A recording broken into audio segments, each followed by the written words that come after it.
Hello बच्चों, आप सभी का आकांक्षा क्लासेस परिवार में स्वागत है। और हम आज लेकर के आए बेहतरीन सा सेशन ज्यामिति ज्योमेट्री बच्चे।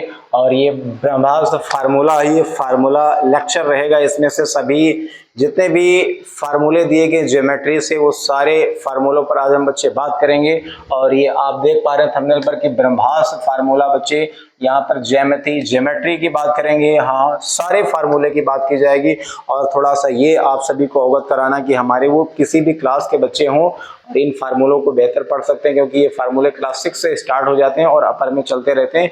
और स्पेशल यदि हम बात करें तो कंपटीशन लेवल के जो हमारे भाई बंधु हैं उनके लिए तो बहुत अच्छी वीडियो ये होगी। और हमारे 6 to 8 या फिर 9 10 जो अपर के बच्चे इस तरीके से वो भी फार्मूला अच्छे से तैयार कर सकते हैं। और ये फार्मूले क्लास 6 से स्टार्ट हो जाते हैं। और क्लास 6 हो गया, 7 हो गया, 8 9 10 ये स्टार्ट होते हैं। यही हमारे यूपी टेट एग्जाम में या अदर एग्जाम में काफी लगातार पूछे जाते हैं। तो यहाँ पर स्पेशल हम बात करेंगे ज्योमेट्री की, ज्यामिति की बात करेंगे बच्चे। और यहाँ पर सभी परीक्षाओं में ये उपयोगी है। और ये गणित मैथ ये लेक्चर फर्स्ट है। और इस प्रकार से जितने फार्मूले ज्योमेट्री के हैं उसके बाद में अदर भी जो भी फार्मूले वो आपको आकांक्षा क्लासेस पर लगातार आपको सेशन जुड़ जाए, आपको यहाँ से क्लासेस मिलती जाएंगी। और आइए हम लोग बात करते हैं। ये तो फर्स्ट क्लास है और आप यहाँ पर देख पा रहे हैं क्या कि ज्योमेट्री की बात की जाएगी बच्चे, ज्यामिति की बात की जाएगी। तो यहाँ पर और ये अपना रहा क्या, आज हम यहाँ पर ये देख रहे हैं क्या कि ज्योमेट्री में टाइप्स हैं और इसे हम लोग किस प्रकार से पढ़ने वाले हैं। यहाँ दिया गया, हमने ज्यामिति को 5 भागों में विभाजित किया है जो इस प्रकार है क्या। पहला लाइंस एंड एंगल्स की बात करें, रेखा और कोण की बात की जाएगी। और यहाँ पे ट्रायंगल त्रिभुज की बात की जाएगी बच्चे। अगला क्वाड्रिलेटरल चतुर्भुज होगा और पॉलीगॉन यहाँ पे बहुभुज होगा। और फिर अगला सर्कल वृत्त होगा। तो स्पेशल आज हम लोग चर्चा करने वाले हैं लाइन एंड एंगल पर बच्चे, रेखा और कोण पर बात करने वाले हैं। रेखा और कोण पर बात करेंगे। तो ये जितने भी आकांक्षा क्लासेस से लोग जुड़ रहे हैं उन सबका स्वागत है। और ये आप बेहतरीन तरीके से देखें और आपके जीवन में कहीं पर भी यदि गणित आप पढ़ रहे हैं और वहां पर इन फार्मूले आ रहे हैं तो आप निश्चित तौर पर बहुत आसानी से इन्हें, है ना, इनके माध्यम से कुछ प्रश्नों को हल कर पाएंगे। चलिए, ये दिया गया लाइन एंड एंगल। आज हम लोग भैया बात करने वाले किस पर, रेखा और कोण पर बात करेंगे। अगले लेक्चर में हम लोग ट्रायंगल त्रिभुज पे बात करेंगे, फिर उसके बाद क्वाड्रिलेटरल और फिर बहुभुज और फिर वृत्त पे बात करेंगे। तो आज स्पेशल हम लोग किस पर बात करने वाले हैं, यहाँ पर रेखा और कोण पर बात करने वाले हैं। चलिए आइए, क्या दिया गया है यहाँ पर, ये जो दिया गया क्या कह रहा है कि भाई पॉइंट है क्या। देखो, लाइन एंड एंगल की बात यहाँ पे की जा रही, रेखा तथा कोण की बात की जा रही है इस लेक्चर में। तो यहाँ पर सबसे पहला जो फैक्ट अपने पास दिया गया, बिंदु क्या है, बिंदु पॉइंट जिसे कहते हैं। ये पॉइंट क्या है दिया गया, a point is a circle of 0 radius which determines a location. It is usually denoted by a capital letter. या हम कह सकते हैं क्या कि बिंदु शून्य त्रिज्या का एक वृत्त है जो एक स्थान निर्धारित करता है। इसे आमतौर पर बड़े अक्षरों से दर्शाया जा सकता है। हम लोग इस प्रकार से एक पॉइंट लगाते हैं, क्या लगाते हैं, पॉइंट, इस प्रकार से जिसे हम लोग बिंदु कहते हैं। तो यहाँ बताया गया कि एक शून्य त्रिज्या का वृत्त है, जैसे वृत्त बनता है इसको इतना कम कर दिया गया कि इसका जो रेडियस वो क्या हो जाएगा, 0 हो जाएगा। त्रिज्या कितनी हो जाएगी, 0 हो जाएगी। तो इस प्रकार से जो एक पॉइंट होगा इसे बिंदु के तौर पर देखा जा रहा है। तो क्या बताया गया, बिंदु शून्य त्रिज्या का एक वृत्त है जो एक स्थान निर्धारित करता है।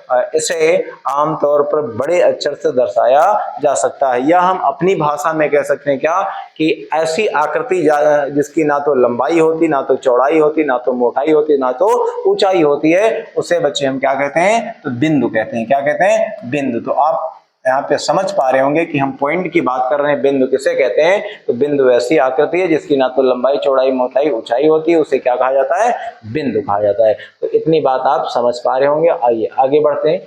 यहाँ पे क्या दिया गया, अगला दिया गया यहाँ पर टाइप्स ऑफ, यहाँ पे पॉइंट दिया गया है, बिंदु के प्रकार दिए गए। तो यहाँ पर आप बात करेंगे क्या, तो ये टाइप्स ऑफ पॉइंट यानी बिंदु के प्रकार।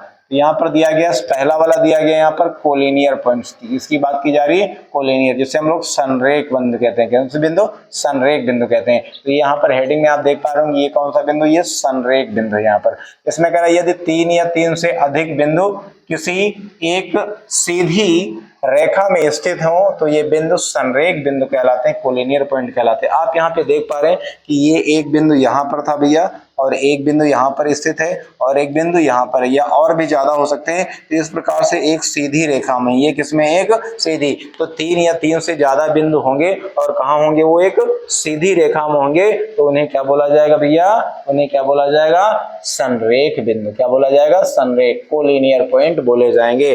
तो आप याद कर सकते हैं या आप समझ गए होंगे क्या कि यहाँ पर 3 या 3 से अधिक बिंदु हैं और एक सीधी रेखा में है, तो वो कैसे बिंदु हो जाएंगे भैया, वो संरेख हो जाएंगे। क्या हो जाएंगे, संरेख हो जाएंगे। चलिए आगे क्या दिया गया इसी में, नॉन कोलिनियर पॉइंट की बात कर रहा है, असंरेख बिंदु की बात कर रहा है यहाँ पर कि असंरेख बिंदु कैसे होते हैं कि यदि 3 या 3 से अधिक बिंदु किसी एक सीधी रेखा में स्थित नहीं होते, असंरेख बिंदु कहलाते हैं, जिसे हम लोग क्या कहते हैं, नॉन कोलिनियर पॉइंट्स कहते हैं। तो ये एक सीधी रेखा में नहीं होंगे, कुछ इस प्रकार से हो सकते हैं, कुछ इस प्रकार से भी हो सकते हैं। देखो तो यहाँ पर त्रिभुज बन जाएगा, यहाँ पे क्षेत्रफल भी मिलने लगेगा, तो ये हमारे किसमें चले जाते हैं, ये हमारे असंरेख हैं। तो 3 ही बिंदु, ये पहला, ये दूसरा और ये अगला वाला, यहाँ बात करें तो ये तीनों सब अलग अलग, एक सीधी रेखा में नहीं है। जब एक सीधी रेखा में होते हैं तो वो संरेख और अलग अलग होते हैं, एक सीधी रेखा में ना होकर तो वो कैसे हो जाते हैं, असंरेख, नॉन कोलिनियर पॉइंट हो जाते हैं। आइए, तो इस प्रकार से जितने भी फार्मूले इसमें दिए गए ज्योमेट्री के आज हम लोग सीखने वाले हैं, और अगले लेक्चर में आपको ट्रायंगल के जो भी फार्मूले हैं वो लेकर के हम आएंगे। और यहाँ पर चलो, तो ये क्या दिया गया है, इसमें रेखा की बात कर रहा है, किसकी बात कर रहा है, रेखा की बात की जा रही है। तो यहाँ पे रेखा क्या होता है, रेखा के बारे में कह रहा है, क्या, लाइन के बारे में। हाँ, इसमें बता रहा कि अनंत संख्या में बिंदुओं से मिलकर बनी होती है और इसमें सिर्फ लंबाई होती है, अर्थात इसकी कोई मोटाई अर्थात चौड़ाई नहीं होती, रेखा का कोई अंत बिंदु नहीं होता, इसलिए इसे दोनों दिशाओं में बढ़ाया जा सकता है। ये आप यहाँ पे देख पा रहे हैं, ये रेखा है, इसे ये इधर भी बढ़ाया जा सकता है और इस प्रकार से इसको इधर भी बढ़ाया जा सकता है। ये बी बना दिया गया, यहाँ पर ए बता दिया गया। तो एक रेखा का यहाँ पर ये आरेख द्वारा आपको दर्शा दिया गया कि इस प्रकार से इस रेखा को हम यहाँ पर बना सकते हैं। तो इसे क्या बताया गया कि इसे दोनों दिशाओं में हम बढ़ा सकते हैं, इसकी लंबाई निश्चित नहीं होती है और इसे अनंत बिंदुओं से कैसे बनाया जाता है, अनंत बिंदुओं से। जैसे कि हम इस प्रकार से बात करें, इस प्रकार से अनंत बिंदु आप बनाते चले जाएंगे और अनंत बिंदु जब बनाते चले जाएंगे तो ऐसा लग रहा है धीरे धीरे क्या कि यहाँ पर किसका निर्माण हो रहा है भैया, रेखा का। तो आप यहाँ पे देख पा रहे होंगे क्या, यहाँ पे किसका निर्माण हो रहा है, रेखा का। यहाँ इस प्रकार से ये रेखा बन गई, क्या बन गई, रेखा। तो रेखा बनती है तो कैसे बनती है, अनंत बिंदुओं से मिलकर के किसका निर्माण होता है, रेखा का निर्माण होता है। तो सबसे पहले हमने क्या सीखा, सबसे पहले हमने क्या सीखा भैया, बिंदु सीखा। बिंदु में क्या बताया गया, उसकी ना तो लंबाई होती, ना तो चौड़ाई होती, ना तो मोटाई होती, ना तो ऊंचाई होती। ऐसी आकृति को हम क्या कहते हैं, बिंदु कहते हैं। बिंदु के हमने 2 प्रकार देख लिया, इसमें से पहला प्रकार कौन था, जिसे हम लोग संरेख कहते हैं। तो जब 3 या 3 से अधिक बिंदु एक ही लाइन में मिल जाते हैं तो संरेख हो जाते हैं। और यदि असंरेख की बात करें तो 3 बिंदु ऐसे होते हैं जिसका एक लाइन में नहीं होते, तो वो क्या होते हैं, असंरेख हो जाते हैं। अगली हम बात कर रहे हैं यहाँ पर किसकी, रेखा की। तो रेखा भी आप समझ गए होंगे। तो रेखा में क्या बता दिया गया कि इसकी लंबाई सीमित नहीं होती, इसे दोनों ओर विस्तारित किया जा सकता है। आगे क्या दिया गया, हाँ यहाँ पे देखो कर्व आ गया। ये कह रहा है कर्व लाइन क्या है, a line which change is direction is called a curve line, यानी कि ऐसी रेखा जो अपनी दिशा बदलती हो वक्र रेखा कहलाती है। कैसी रेखा, वक्र रेखा। आप यहाँ पे देख पा रहे हैं ये अपनी डायरेक्शन को चेंज कर रही रेखा। इस प्रकार से ये कैसी रेखा हो जाएगी अपने पास, ये वक्र रेखा हो जाएगी। क्या हो जाएगी, ये वक्र रेखा। आप समझ पाए होंगे, वो जो पहले वाली लाइन थी वो सिंपल रेखा थी, उसे एक सीधी रेखा में है ना, सीधी रेखा थी, लेकिन यहाँ पर ये तिरछी रेखा, इसे हम लोग क्या बोलेंगे, वक्र रेखा। क्या बोलेंगे भैया, वक्र रेखा, जिसे हम लोग क्या बोलते हैं, कर्व लाइन। क्या, कर्व लाइन। चलिए आगे क्या दिया गया,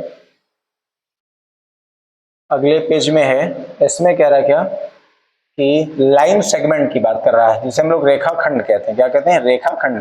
तो रेखाखंड बताया गया, रेखाखंड के 2 अंत बिंदु होते हैं। साधारणतः रेखाखंड रेखा बोला जाता है, तो हम ये कह सकते हैं कि रेखा के किसी एक भाग को रेखाखंड कहा जाता है। क्या बच्चे, रेखा के किसी एक भाग को क्या कहा जाता है, रेखाखंड कहा जाता है। इस प्रकार से आप देख पा रहे होंगे कि ये वाला क्या है, एक रेखा का भाग है, इसे हम लोग क्या कहते हैं, रेखाखंड। इस प्रकार से ये ए और ये क्या हो जाएगा, बी हो जाएगा। अच्छा, ए बी, ए और बी से दूरी होती है, उस रेखा होती है, तो रेखा को इस प्रकार से इंडिकेट करते हैं, और यदि रेखाखंड है तो इस प्रकार से लगा देते हैं। ये क्या हो जाएगा, रेखाखंड हो जाएगा। तो आप देख पा रहे हैं यहाँ एरो नहीं लगा हुआ है ना।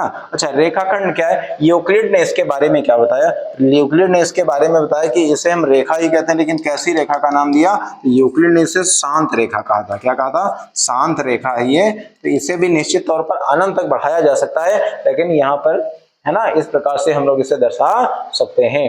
तो यूक्लिड ने इसे भैया क्या कहा है, शांत रेखा कहा। ये रेखा का एक भाग है जिसे हम लोग लाइन सेगमेंट बोलते हैं, लाइन सेगमेंट, जिसे हम लोग रेखाखंड कहते हैं। चलिए आइए आगे क्या दिया गया। हाँ, इसमें ये कह रहा है,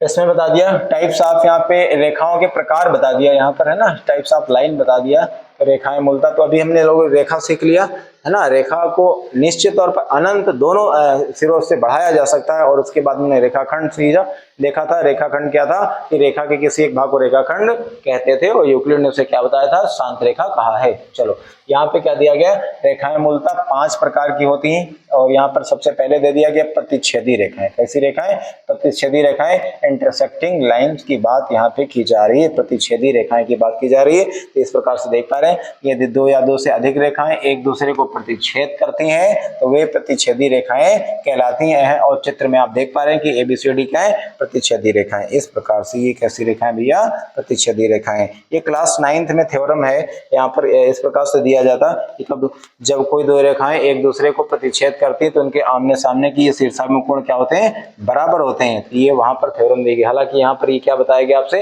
यहाँ पे प्रतिच्छेदी रेखा बताया गया। तो प्रतिच्छेदी क्या हो जाएगा, एक रेखा दूसरी रेखा को यहाँ पे क्या कर रही, काट रही, प्रतिच्छेदित कर रही, इसलिए इसे क्या बोला जा रहा है, प्रतिच्छेदी रेखा बोला जा रहा है। और आप समझ पा रहे होंगे। चलिए अगले पेज में क्या दिया गया, इसमें ये कह रहा है संगामी रेखाएं। किसकी बात कर रहा है, संगामी रेखाएं की बात कर रहा है। तो ये संगामी क्या होती है, यहाँ पे कह रहा है यदि 3 या 3 से अधिक रेखाएं एक ही बिंदु से होकर गुजरती हैं तो ऐसी संगामी रेखाएं कहलाती हैं, और इन जिन बिंदुओं से होकर ये सभी रेखाएं गुजरती हैं उसे संगामी बिंदु कहते हैं। देखो यहाँ पर इस प्रकार से एक रेखा ये जा रही है, इस प्रकार से यहाँ से एक रेखा ये जा रही है, और इस प्रकार से एक रेखा यहाँ ये जा रही है। ये बता दिया कि यदि 3 या 3 से अधिक, कम से कम तो 3 होनी चाहिए, और उससे ज्यादा यदि यहाँ पर जा रही हैं तो कोई बात नहीं। और जहां से ये जाएंगी उस बिंदु को क्या बोला जाएगा, यहाँ पर आप देख पा रहे हैं संगामी बिंदु कहा जाएगा। इस बिंदु को क्या बोलोगे भैया, ये संगामी बिंदु है ना, क्या भैया,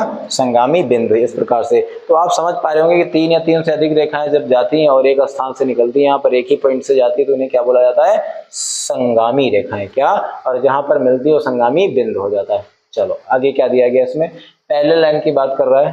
यहाँ पर देखिए ये कह रहा है कि पैरेलल लाइंस क्या होता है, पैरेलल लाइन मतलब समांतर रेखाएं। किसकी बात कर रहा है, समांतर की। 2 सीधी रेखाएं एक समांतर होंगी यदि वे समान तल में स्थित हों और अनंत तक बढ़ाने पर भी एक दूसरे को प्रतिच्छेदित ना करें, और 2 समांतर रेखाओं के बीच की लंबवत दूरी है सभी जगह क्या होती है भैया, समान होती है। आप चाहे जहां पे इनके बीच की डिस्टेंस ले लें, देख लें, चाहे जहां पर ले लें, तो ये क्या हो जाएगा, आपको समान मिलेगा। तो इस प्रकार से हम इन्हें अनंत तक बढ़ाते चले जाएं, इसको भी बढ़ाते चले जाएं, और ये आगे कहीं मिलने वाली नहीं है, और इनके बीच की जो गैपिंग है वो हमेशा क्या रहेगी, सेम रहेगी। तो इन्हें क्या बोला जाएगा, पैरेलल लाइन। क्या बोला जाएगा, पैरेलल लाइन, समांतर रेखाएं बोला जाएगा। आप देख पा रहे हैं यहाँ पे ABOCD क्या है, समांतर रेखाएं। और यहाँ पर आपसे क्या बताया गया कि चित्र में दिखाया गया कि AB और CD समांतर रेखाएं, और पैरेलल को इंडिकेट करने का तरीका ये भैया, ये आप देख पा रहे हैं, समांतर रेखाओं का प्रतिचिह्न इस प्रकार से बना दिया जाएगा। तो आपसे बोला जाएगा क्या, कि आप दिखाएंगे तो बताएंगे क्या, कि AB पैरेलल यहाँ पे BC या CD कर सकते हैं। क्लियर, इस प्रकार से। चलिए ये आपका इंडिकेशन हो गया, इस प्रकार से आप इंडिकेट करेंगे पैरेलल लाइन का। और यहाँ पर अगला क्या दिया गया, हाँ इसमें दिया गया क्या, परपेंडिकुलर लाइंस। अगला क्या दिया गया है, परपेंडिकुलर लाइन्स, यानी कि लंबवत रेखाएं। कैसी रेखाएं, लंबवत रेखाएं। यदि दो रेखाएं समकोण पर प्रतिच्छेद करती हैं तो दोनों रेखाएं लंबवत रेखाएं कहलाती हैं। नीचे दिए गए चित्र से आप समझ पा रहे होंगे, देखिए भैया इस प्रकार से एक रेखा देखो ये दी गई है ए और बी, और अगली रेखा इस प्रकार से यहाँ पर डी और सी दिया गया। तो इनके बीच का जो ये कोण बन रहा है ये 90 डिग्री का बन रहा है। कितने का बन रहा है, 90। जब दो रेखाएं एक दूसरे को प्रतिच्छेद करेंगी और जहां पर प्रतिच्छेद करेंगी वहां पर उनका कोण बन रहा होगा कितना, 90 डिग्री बन रहा होगा, 90 डिग्री बन रहा होगा, तो वो रेखाएं क्या कहलाएंगी भैया, लंबवत रेखाएं कहलाएंगी। क्या कहलाएंगी, लंबवत रेखाएं कहलाएंगी, जिसे हम लोग क्या कहते हैं यहाँ पे परपेंडिकुलर लाइंस बोलते हैं। इस प्रकार से आप चित्र में यहाँ पर देख पा रहे हैं भैया, ये क्या, इसे इंडिकेशन करने का तरीका क्या, जैसे अपने पास ए बी है, यहाँ पर ए बी मान लो सी डी पर लंब है, तो आप लिख पाएंगे क्या कि ए बी यहाँ पे परपेंडिकुलर, यहाँ पर अगला क्या हो जाएगा, सी डी हो जाएगा। क्या हो जाएगा, सी डी। इस प्रकार से इसको आप इंडिकेट कर सकते हैं। चलिए आगे क्या दिया गया, इसमें ये कह रहा है कि तिर्यक रेखा है ना, ट्रांसवर्सल लाइन। कौन सी लाइन भैया, ट्रांसवर्सल लाइन, जिसे हम लोग कहते हैं तिर्यक रेखा, है ना। चलो कोई दो रेखाएं जा रही होंगी और उनको एक रेखा काट रही होगी दो जगह पर, है ना। इस प्रकार से वह रेखा जो दो या दो से अधिक यानी दी गई रेखाओं को अलग अलग बिंदुओं पर काटती है, दी गई रेखाओं की तिर्यक रेखा कहलाती है। एक रेखा देखो यहाँ पर ये थी और एक रेखा यहाँ पर ये थी, इनको इस प्रकार से ये रेखा यहाँ पे काट रही है यहाँ पे, तो ये जो तिरछी वाली रेखा इसे क्या बोला जाएगा, तिर्यक रेखा बोला जाएगा। कौन सी रेखा, तिर्यक रेखा। तो इस प्रकार से यहाँ पे तिर्यक रेखा भी आप जान चुके हैं, इसे हम लोग क्या बोलते हैं, ट्रांसवर्सल लाइन बोलते हैं। चलो बहुत अच्छा, आगे आगे क्या दिया गया इसमें, ये कह रहा है important points of line, line के बारे में कुछ क्या बता दिया, कह रहा दो अलग अलग बिंदुओं से होकर सिर्फ एक रेखा गुजरती है। ये बात तो बिल्कुल सही, क्या कि इस प्रकार से यदि एक बिंदु यहाँ ले लिया, एक बिंदु यहाँ ले लिया और यहाँ पर इसका ए और बी नाम दे दिया, इससे मिलाओगे तो एक रेखा बनेगी। क्या बनेगी, एक रेखा बन जाएगी। तो दो बिंदुओं से क्या बनता भैया, एक रेखा बनती। फिर कह रहा दो या दो से अधिक रेखाएं समतलीय कहलाती हैं यदि वे एक ही तल में हो, अन्यथा वे असमतलीय कहलाती हैं। एक ही तल में होंगी तो वो क्या कहलाएंगी, समतलीय कहलाएंगी। क्या कहलाएंगी, समतलीय। एक होता है एक्स और एक होता है वाई, और जब जेड वाला आ जाता है 3D में तो वो समतलीय नहीं रह जाता है। तो ये हो जाएगा, जैसे यहाँ पे बात करें ये एक्स हो गया और यहाँ पर ये वाई एक्सिस हो गया, ये एक्स हो जाएगा, और सामने की तरफ होगा तो वो क्या हो जाएगा, जेड, तो वो अलग तल में उसमें चला जाता है। चलिए ठीक, आगे देखें यहाँ पर अगला दिया गया, दो तलों का प्रतिच्छेद एक रेखा होती है। और यहाँ पर अब कोण की बात कर रहा है, यहाँ पर किसकी बात की जा रही है, एंगल की बात की जा रही है, कोण की बात की जा रही है भैया। तो यहाँ पर अब हम लोग आ चुके हैं कहाँ पर, कोण पर आ चुके हैं। कोण में बताया गया कि जब दो रेखाएं एक ही उभयनिष्ठ बिंदु से प्रारंभ होती हैं, ये उभयनिष्ठ बिंदु हो जाएगा, यहाँ से दो रेखाएं इस प्रकार से निकलेंगी और इसी बिंदु से यहाँ से ये वाली रेखा इस प्रकार से निकलेगी, है ना। एक ही बिंदु से उत्पन्न होने वाली दो किरणों के बीच के झुकाव को भी क्या कहते हैं, कोण कहते हैं। क्या कहते हैं, कोण। यहाँ पर जो दिया गया क्या कि जब दो रेखाएं एक ही उभयनिष्ठ बिंदु से प्रारंभ होती हैं तो एक कोण बनाती हैं। देखो एक ही बिंदु से एक रेखा है ना।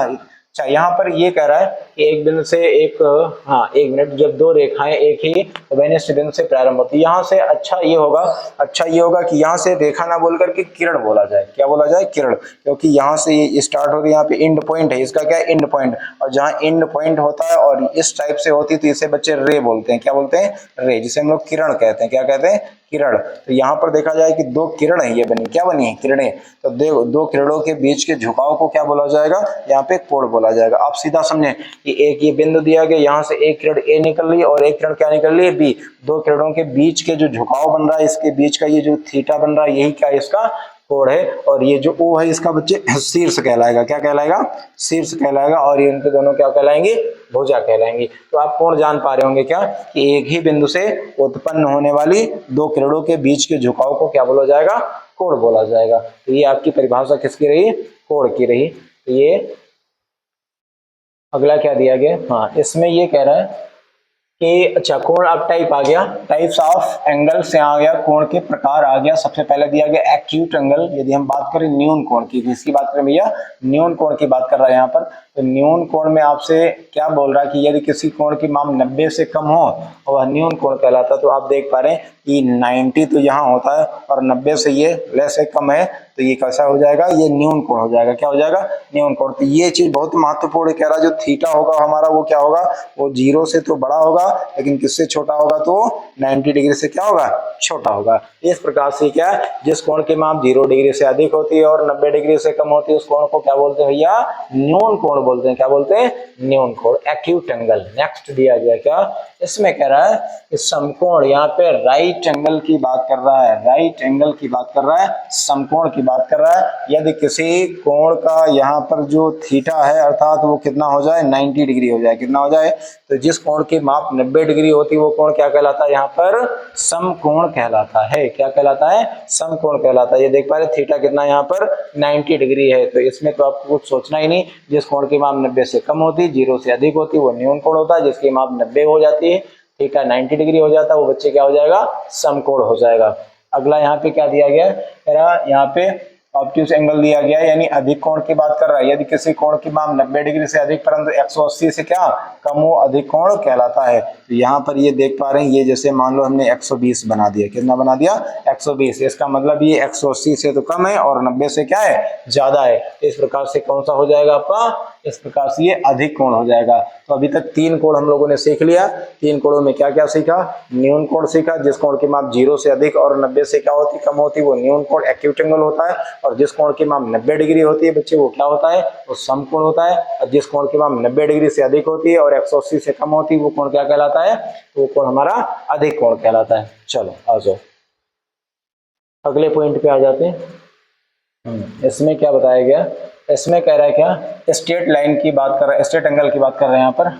स्ट्रेट एंगल यानी कि यहाँ पर रिज कोण की बात कर रहा है। किसकी बात कर रहा है, रिज कोण की। तो जिस कोण की माप 180 डिग्री होती है वो कोण क्या कहलाता है, रिज कोण कहलाता है। क्या कहलाता है, रिज। ये थीटा कितना जा रहा होगा, 180। तो ये देखिए थीटा कितना जा रहा है, 180। तो जिस कोण की माप 180 डिग्री होती है वो कोण क्या कहलाता है भैया, रिज कोण कहलाता है। उसे हम लोग क्या बोलते हैं, रिज कोण बोलते हैं। आ जाओ,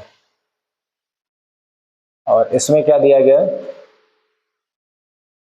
इसमें कह रहा है कि अच्छा रिफ्लेक्स एंगल की बात कर रहा है, यहाँ पर बृहत कोण की बात कर रहा है। किसकी बात कर रहा है यहाँ पर, ये बृहत कोण की बात कर रहा है। और यहाँ पे जिसे हम लोग रिफ्लेक्स एंगल कहते हैं। इसमें क्या बता दे रहा है कि यदि किसी कोण की माप 180 से अधिक परंतु 360 से कम होती है, वो बृहत कोण कहलाता है। इस प्रकार से देख पा रहे हैं, जैसे कि हम 270 बना सकते हैं, कोई एंगल बना सकते हैं। ये 360 से तो कम है लेकिन 180 से क्या है, बड़ा हुआ है। इस प्रकार से ऐसे कोण को क्या बोला जाएगा, यहाँ पर बृहत कोण बोला जाएगा। बृहत कोण, इसे हम लोग प्रतिवर्ती कोण का नाम भी दे देते हैं। चलिए अगला क्या दिया गया, हाँ इसमें कह रहा है कि कोणों के युग्म दिए गए। और ये इंपॉर्टेंट है भाई, ये क्या चीज दिया गया, ध्यान दो जरा। यहाँ कोणों के युग्म की बात कर रहा है यहाँ पर। अच्छा, कोणों के युग्म में तो पहला दिया गया यहाँ पर एडजेसेंट एंगल्स, यानी कि आसन्न कोण। क्या दिया गया, आसन्न कोण। दो आसन्न कोण कहे जाते हैं कब, उनके शीर्ष समान हो और उनकी भुजाएं क्या हो, उभयनिष्ठ हो। और गैर उभयनिष्ठ भुजाएं उभयनिष्ठ भुजा के दोनों ओर हो। इसका ग्राफ अगले इस पेज में आइए यहाँ पर देखते हैं। ये दिया गया है, इसका ग्राफ यहाँ पर है और ये बता रहा है कि ये यहाँ बात कर रहा है किसकी, आसन्न की। किसकी बात कर रहा है, आसन्न की। आप ये देख पा रहे हैं ये किसकी बात कर रहा है यहाँ पर दिया, जस्ट 1 मिनट। हाँ, ये आसन्न कोण की बात कर रहा है। जो आसन्न कोण है इसके बारे में समझिए, यहाँ पर क्या क्या होना आवश्यक है। आसन्न कोण में देखो बच्चे, एक यहाँ पर कोण ये बन रहा है, ए ओ और सी बन रहा है। और अगला कोण क्या है यहाँ पे, बी ओ और सी बन रहा है। एक कोण ये हो गया और एक कोण हो गया। फर्स्ट पॉइंट है, इनके शीर्ष जो है, दोनों कोणों के शीर्ष यहाँ पर उभयनिष्ठ होने चाहिए। क्या होने चाहिए, उभयनिष्ठ होने चाहिए। तो यहाँ पर देख पा रहे हैं कि ये जो O है, इसका भी शीर्ष O है, इस कोण का भी शीर्ष क्या है, O है। एक बात तो यहाँ से पता चली। दूसरा क्या है, इसकी एक भुजा कॉमन होनी चाहिए। तो OC यहाँ पर क्या है, कॉमन है। OC क्या है, कॉमन है। यहाँ पे OC कॉमन है, तो यानी OC यहाँ पे भुजा कॉमन है। और एक भुजा कॉमन भुजा के एक दूसरी साइड होनी चाहिए और एक दूसरी साइड विपरीत दिशा में होनी चाहिए। इस प्रकार से ये कोण क्या कहलाएंगे बच्चे, आसन्न कोण कहलाएंगे। क्या कहलाएंगे भैया, ये आसन्न कोण कहलाएंगे। चलो, इस आसन्न कोण की बात यहाँ पर कर रहा था। और अगला क्या दिया गया, इसमें बता रहा है क्या, इसमें कह रहा है कि पूरक कोण कंप्लीमेंट्री की बात कर रहा है। ठीक है, ये किसकी बात कर रहा है, यहाँ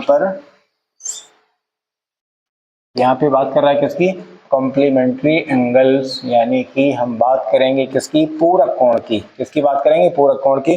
तो यहाँ पर दोनों कोणों का जो योग है, सम है, वो भैया कितना होना चाहिए, 90 होना चाहिए। जो x डिग्री और y डिग्री है, x डिग्री प्लस क्या, y डिग्री इक्वल कितना होना चाहिए, 90 डिग्री। तो ऐसा हो रहा है तो वो कोण एक दूसरे के क्या कहलाते हैं, पूरक। बता दिया गया यदि दो कोणों का योग 90 हो तो वो दोनों कोण क्या कहलाते हैं, एक दूसरे के पूरक कहलाते हैं। तो इस प्रकार से ये 90 डिग्री है और एक x डिग्री और एक ये y डिग्री, इन दोनों का जो सम होना चाहिए वो सम कितना होना चाहिए, 90 डिग्री होना चाहिए।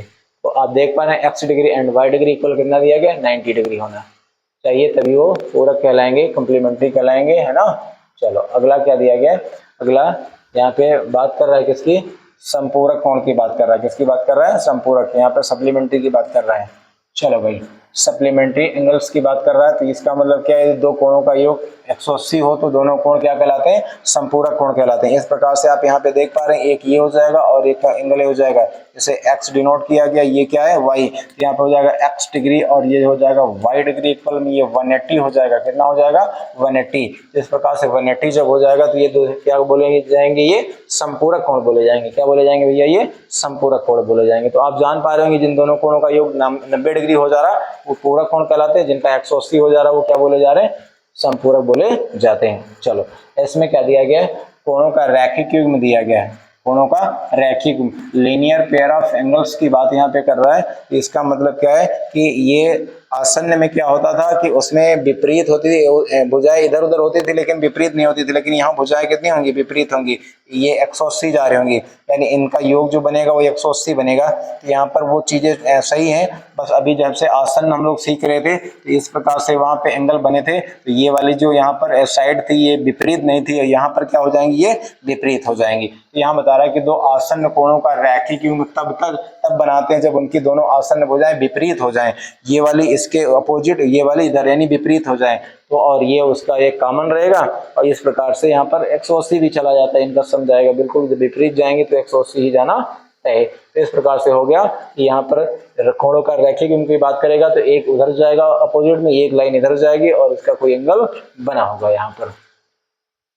चलो आगे क्या बात कर रहा है इसमें, इसमें ये कह रहा है, ये दिया गया है शीर्षामुख कोण की बात कर रहा है। किसकी बात कर रहा है, वर्टिकली अपोजिट एंगल की बात कर रहा है, वर्टिकली अपोजिट एंगल की बात कर रहा है, यानी कि शीर्षामुख कोण।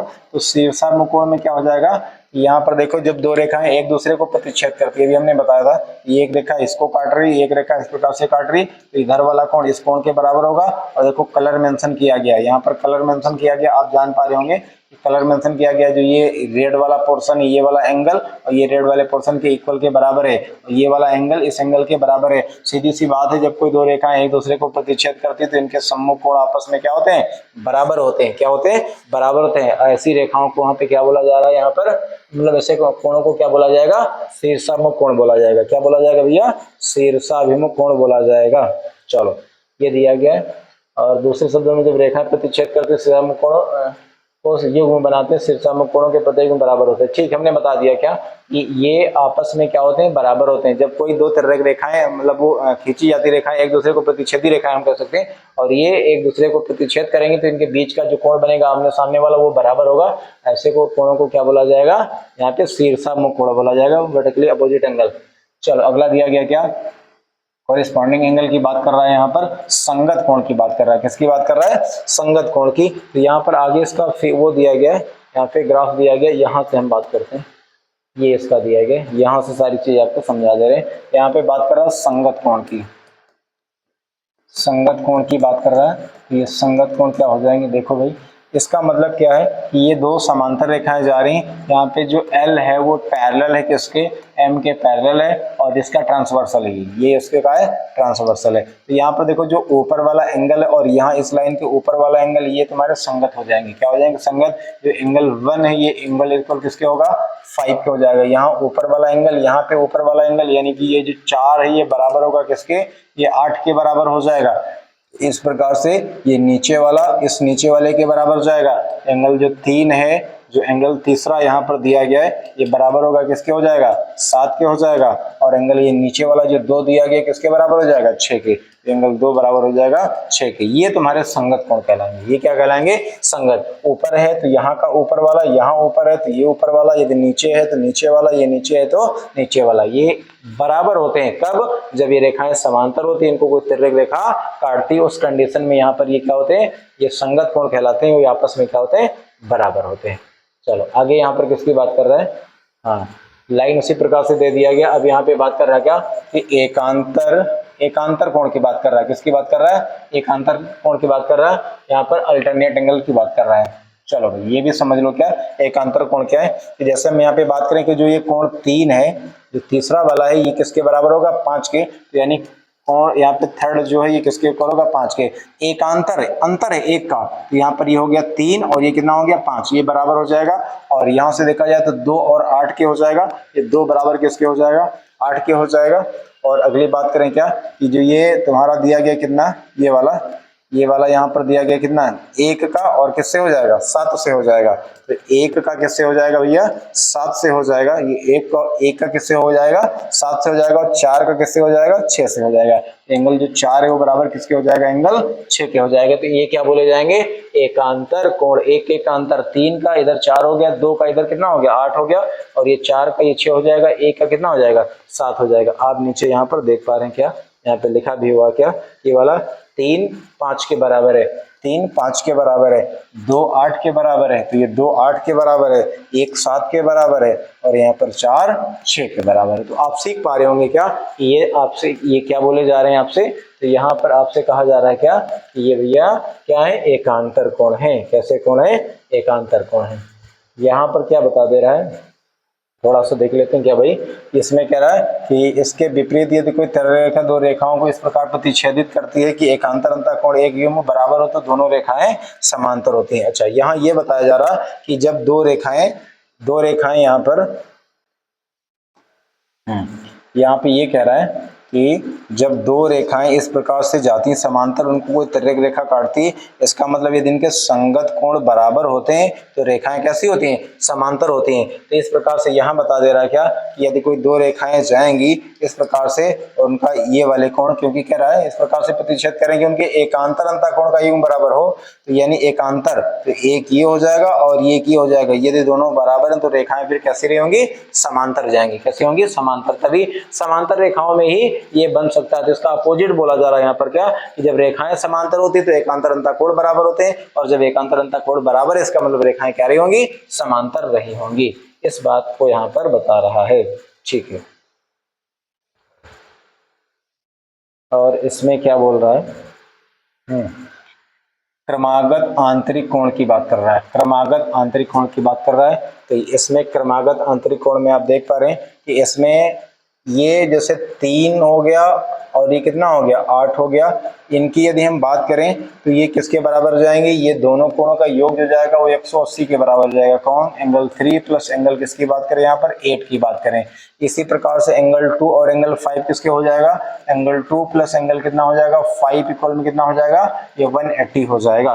तो आप यहाँ पे देख पा रहे हैं कि 2 and 5 यहाँ पे कितना दिया गया? 180। 3 and 8 दिया गया। 3 and 8 कितना दिया गया? 180 दिया गया। इस प्रकार से क्रमागत आंतरिक कोण कहलाते हैं। कैसे कोण? क्रमागत आंतरिक कोण कहलाते हैं। इस प्रकार से ये भैया क्रमागत आंतरिक आपके कोण हो जाएंगे। चलो अगले पेज में क्या दिया गया? अब तो लास्ट हो गया, इतना ही दिया गया था। तो इस जो ये ज्योमेट्री थी, ज्योमेट्री में इतना ही दिया गया था, और अगले लेक्चर में हम लोग फिर से मिलेंगे किसमें? ट्रायंगल वाले में। और यहाँ पर इतना हमने कंप्लीट कर लिया, और मुझे उम्मीद है आप सभी को ये चीजें समझ में आई होंगी।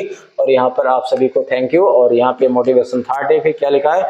जहां तुम हो वहीं से शुरू करो, जो कुछ भी तुम्हारे पास है उसका उपयोग करो, और वह करो जो तुम कर सकते हो, और तुम बिल्कुल सब कुछ कर सकते हो।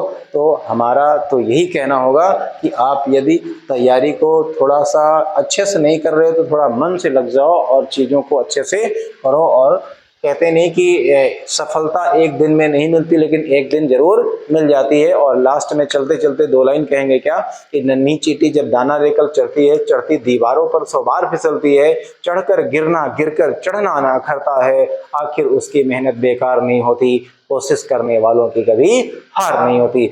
भैया हमारे कि आप लगातार मेहनत करते रहेंगे और आप निश्चित तौर पर सही दिशा में काम कर रहे होंगे तो सफलता एक न दिन अवश्य आपको मिलेगी, इसमें कोई बाधा नहीं है। और अगले लेक्चर में हम आपसे फिर मिलेंगे, जिसमें से ट्रायंगल के मोस्ट इंपॉर्टेंट जितने भी फार्मूले, जैसे कि आप इस लेक्चर में देख पा रहे हैं, अब इससे ज्यादा कुछ इसमें ज्योमेट्री में जो बेसिक फार्मूले थे उससे नहीं है। और इसी प्रकार से हम अगले लेक्चर में आपसे मिलेंगे त्रिभुज के साथ। तब तक आप सभी को जय हिंद, जय भारत।